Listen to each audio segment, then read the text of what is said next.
Innal hamdalillah nahmaduhu wa nasta'inuhu wa nastaghfiruh wa na'udzu billahi min shururi anfusina wa sayyiati a'malina may yahdihillahu fala mudilla lahu wa may yudlil fala hadiya lahu. Asyhadu an la ilaha illallah wahdahu la syarika lah wa asyhadu anna Muhammadan abduhu wa rasuluh. Qala Allahu ta'ala fil Qur'anil aziz. A'udzu billahi minasy syaithanir rajim. Bismillahirrahmanirrahim. Ya ayyuhalladzina amanu ittaqullaha haqqa tuqatih wa la tamutunna illa wa antum muslimun. Wa qala ta'ala ya ayyuhan nasu taqu rabbakumul ladzi khalaqakum min nafsin wahidah wa khalaqa minha zawjaha wa batha minhuma rijalan katsiran wa nisaa wa taqullaha alladzi tasaaluna bihi wal arham innallaha kana 'alaikum raqiba. Wa qala ta'ala ya ayyuhalladzina amanu ittaqullaha wa qulu qawlan sadida yuslih lakum a'malakum wa yaghfir lakum dzunubakum wa may yuti'illaha wa rasulahu faqad faza fawzan 'azima. Amma ba'd.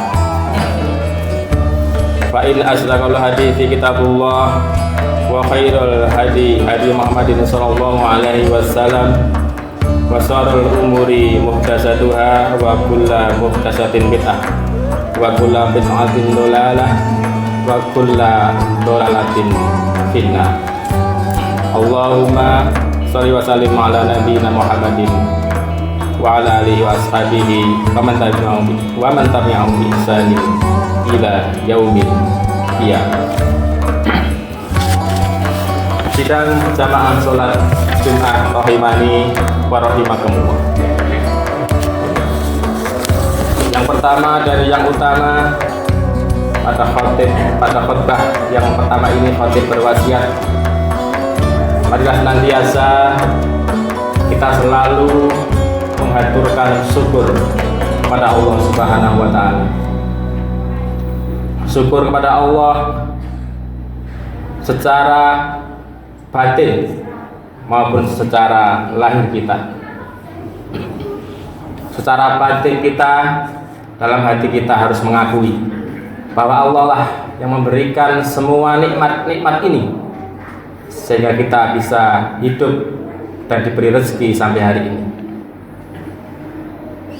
Syukur secara lahir, yaitu mari kita syukuri nikmat-nikmat Allah, terutama iman dan Islam yang merupakan nikmat terbesar ini, dengan cara bagaimana, yaitu dengan cara kita berusaha untuk melaksanakan perintah-perintah Allah dan sekuat tenaga meninggalkan semua larangan Allah Subhanahu wa taala. Sidang jamaah salat Jumat rahimani wa rahimakumullah. Selanjutnya khatib juga berwasiat, marilah senantiasa kita selalu bertakwa kepada Allah dengan sebenar-benarnya takwa, yaitu takwa melaksanakan kebaikan, beribadah kepada Allah, meninggalkan dosa dan maksiat, tidak hanya tatkala kita dilihat orang lain, tapi takwa kepada Allah tatkala sepi, tatkala tiada seorang pun melihat kita. Itulah tanda jika iman kita sudah menjadi iman yang baik dan iman yang insya Allah mendekati sempurna.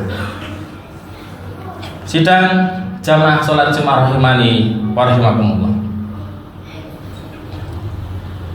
Tidak lupa salam dan sholawat semoga tercurahkan kepada Rasulullah Muhammad SAW dan para sahabatnya yang telah mendidik generasi ini menjadi generasi yang lebih baik, yang telah membawa manusia dari kegelapan menuju Islam yang terang benderang dan penuh cahaya, yang dapat kita nikmati.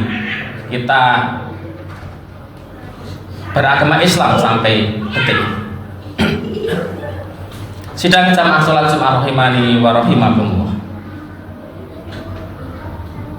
Berkaitan dengan takwa ini, Rasulullah sudah jauh-jauh berpesan, jauh-jauh menasihati para sahabatnya, termasuk kita hari ini, agar kita bertakwa kepada Allah dimanapun kita berada.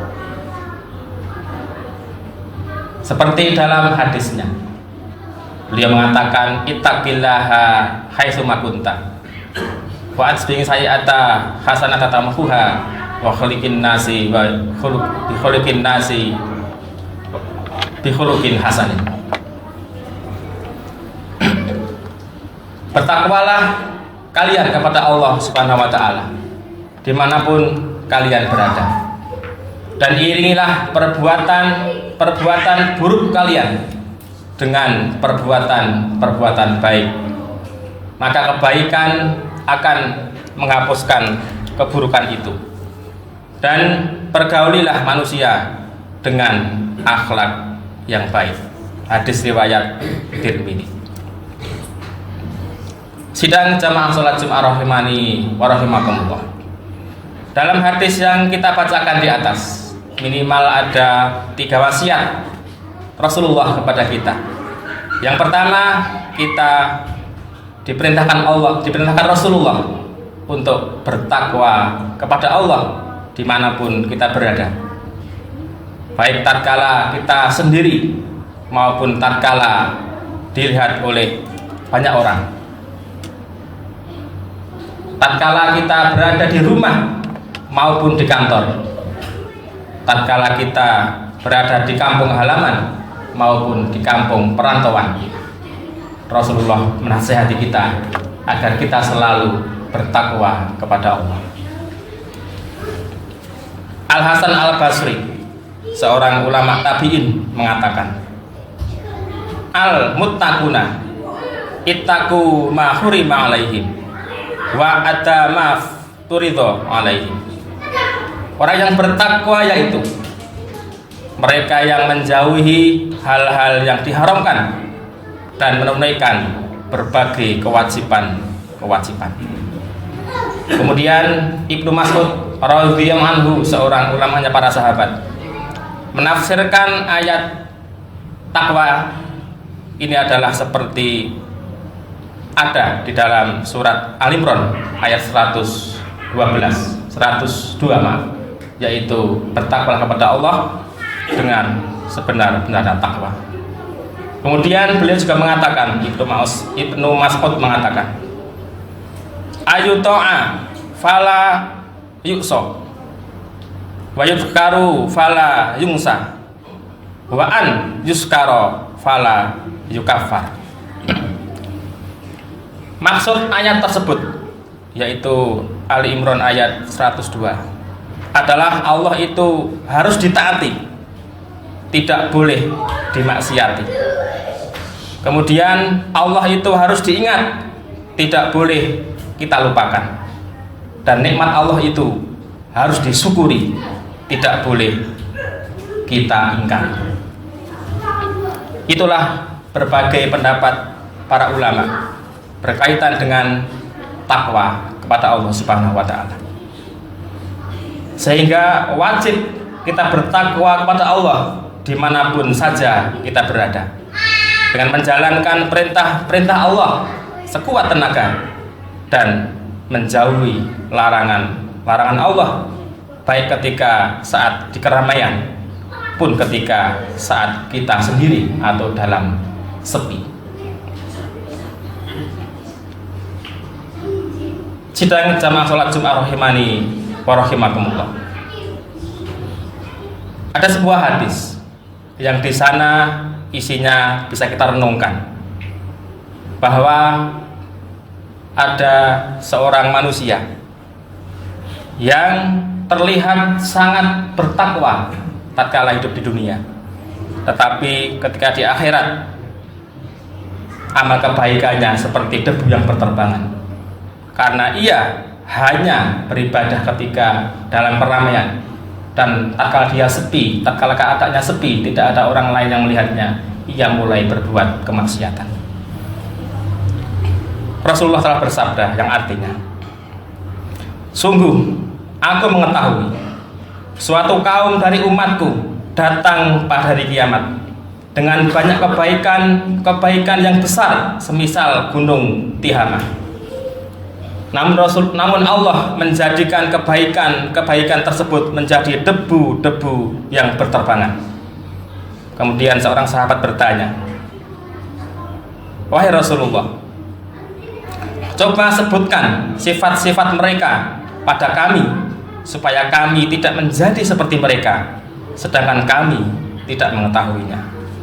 Kemudian Rasulullah bersabda, yaitu adapun mereka adalah saudara kalian, kulit mereka sama dengan kulit kalian, mereka menghidupkan malam dengan beribadah seperti kalian, akan tetapi mereka adalah kaum yang jika dalam keadaan sepi mereka merobek tirai untuk bisa bermaksiat kepada Allah Subhanahu wa ta'ala. Hadis riwayat Ibnu Majah. Sidang jamaah salat Jumat rahimani wa rahimakumullah. Demikianlah wasiat Rasulullah pada kita, agar kita bertakwa dalam keadaan ramai dan bertakwa dalam keadaan sepi. Tidak bermaksiat kepada Allah dalam keadaan dilihat orang maupun dalam keadaan tidak ada satupun orang yang melihatnya, karena Allah akan membuat pahala kita seperti debu yang berterbangan jika kita masih bermaksiat ketika dalam keadaan sepi dan terlihat takwa jika orang lain melihat kita. Sidang jamaah sholat Jumat rahimani wa rahimakumullah. Yang kedua, Nabi juga berwasiat dalam hadis yang kita baca di atas, yaitu wa atbi'i sayyi'ata hasanata tamhuha, yaitu ikutilah keburukan, ikutilah kejelekan dengan kebaikan.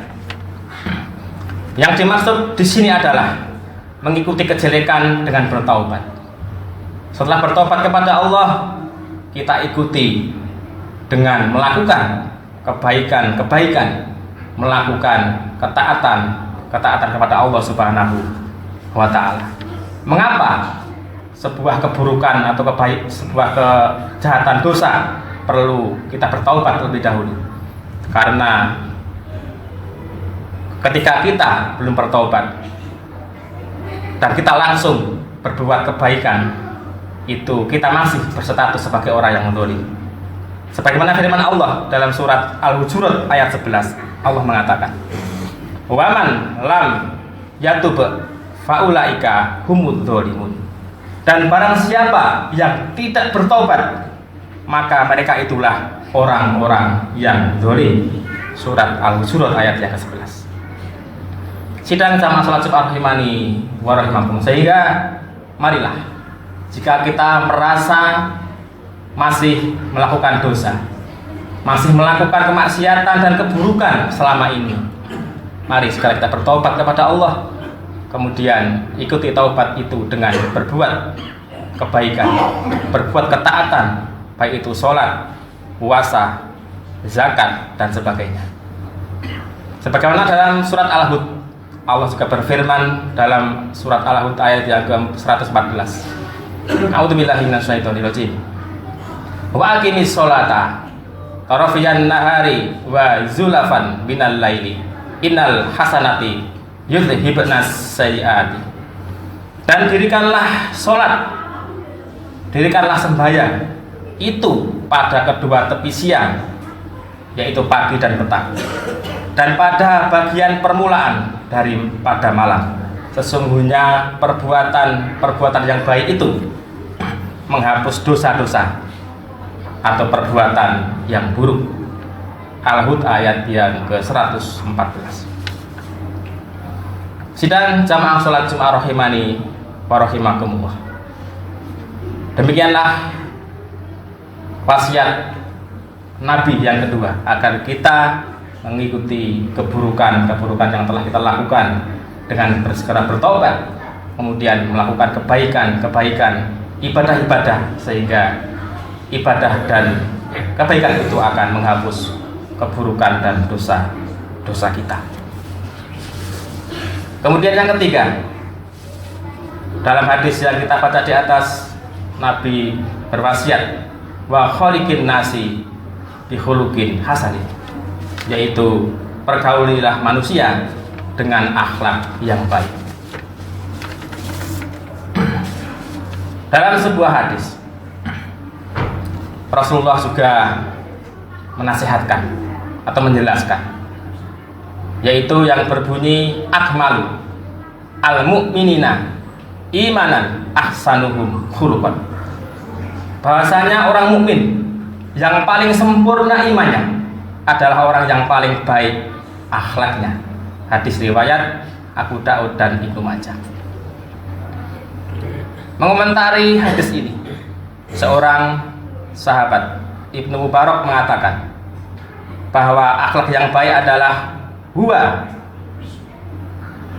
bastul wajhi wa yatlul al-ma'rufi wa kufa al-adha, bahwasanya akhlak yang mulia itu adalah bermuka manis, gemar melakukan kebaikan, dan menahan diri dari menyakiti orang lain atau menyakiti tetangganya.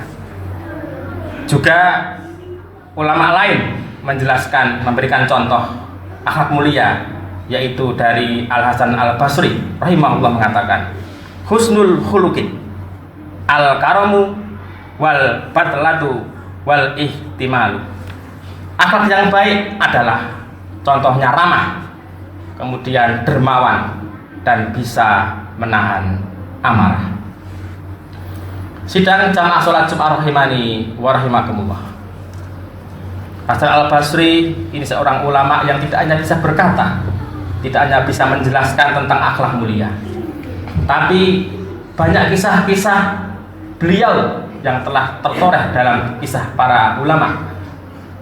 Hasan Al-Basri seorang ulama yang sangat baik akhlaknya, sampai ia sangat baik terhadap tetangganya. Dalam sebuah kisah yang ditulis dalam sebuah kitab Qisatin wa Qisah min Qisahih Sholihin, disebutkan atau dikisahkan bahwa Hasan Al-Basri itu hidup dengan hidup yang sederhana. Ia tinggal di sebuah rumah susun yang sangat sederhana. Dikisahkan ia memiliki seorang tetangga yang agamanya Nasrani, yang rumahnya tepat berada di atas tempat tinggalnya. Di rumah Nasrani itu terdapat kamar mandi.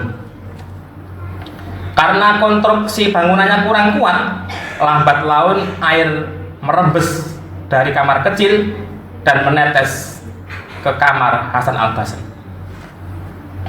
Namun Hasan Al-Basri tanpa memarahi, bahkan tidak mengingat-ingat apa yang terjadi di dalam kamarnya. Al-Hasan Al-Basri enggan mengatakan kepada tetangganya yang agamanya bahkan Nasrani itu. Ia hanya meletakkan sebuah ember untuk menampung tetesan air yang tidak pernah berhenti. Setiap malam ia rutin membuang ember yang sudah penuh dengan air, lalu ia letakkan lagi, terus begitu sampai 20 tahun. Sesekali atau tiba-tiba dikisahkan Hasan Al-Basri jatuh sakit. Karena sakitnya cukup parah, tetangga yang Nasrani itu ikut menjenguknya dan masuk ke dalam kamarnya. Ia terkejut karena melihat rembesan-rembesan air dan menetes dalam kamar Hasan Al-Basri. Kemudian dengan perasaan tidak enak dan penuh bersalah ia bertanya, "Wahai, apa yang terjadi dengan kamarmu? Benarkah kamarmu rembes dari kamar mandiku? Dan sudah berapa tahun ini terjadi?" Kemudian Hasan Al-Basri menjawab, "Sudah 20 tahun." Hasan Al-Basri menjawab dengan nada tenang, tanpa ada perasaan kesal sama sekali. Seketika itu si tetangga Nasrani merasa bersalah, merasa terharu dengan apa yang dilakukan oleh Hasan Al-Basri. Ia tidak pernah bilang kepada tetangganya. Ia tahan sampai 20 tahun peristiwa itu sehingga diketahui oleh tetangganya, dan akhirnya tetangga Nasrani itu memotong ikat pinggangnya dan bersahadat masuk ke dalam agama Islam. Demikianlah jamaah salat Jumat rahimakumullah, kisah seorang ulama yang berakhlak mulia. Bahkan terhadap tetangganya pun ia tetap tidak merasa kesal walaupun terjadi hal seperti yang kita kisahkan di atas. Sidang jamaah salat Jumat rahimakumullah, demikianlah yang bisa kita sampaikan di khutbah yang pertama ini, yaitu wasiat Rasulullah kepada kita agar kita bertakwa kepada Allah dimanapun kita berada. Kemudian kita berakhlak mulia dan juga kita mengikuti keburukan kita dengan melakukan kebaikan. Semoga Allah Ta'ala memudahkan kita untuk melakukan 3 hal di atas. Dan marilah kita berdoa kepada Allah agar kita menjadi orang yang bertakwa dimanapun kita berada, baik ketika suasananya ramai maupun ketika dalam keadaan sepi. Aku qouli hada wastaghfirullahal azim lima lakum wa lisairil muslimina fastaghfiruhu innahu huwal ghafurur rahim.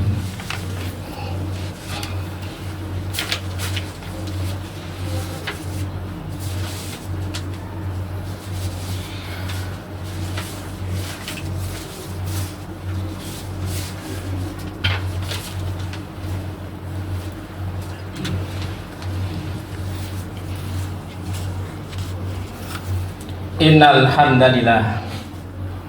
hamdalillahi nahmaduhu wa nasta'inuhu wa nastaghfiruh wa na'udzu billahi min shururi anfusina wa sayyiati a'malina.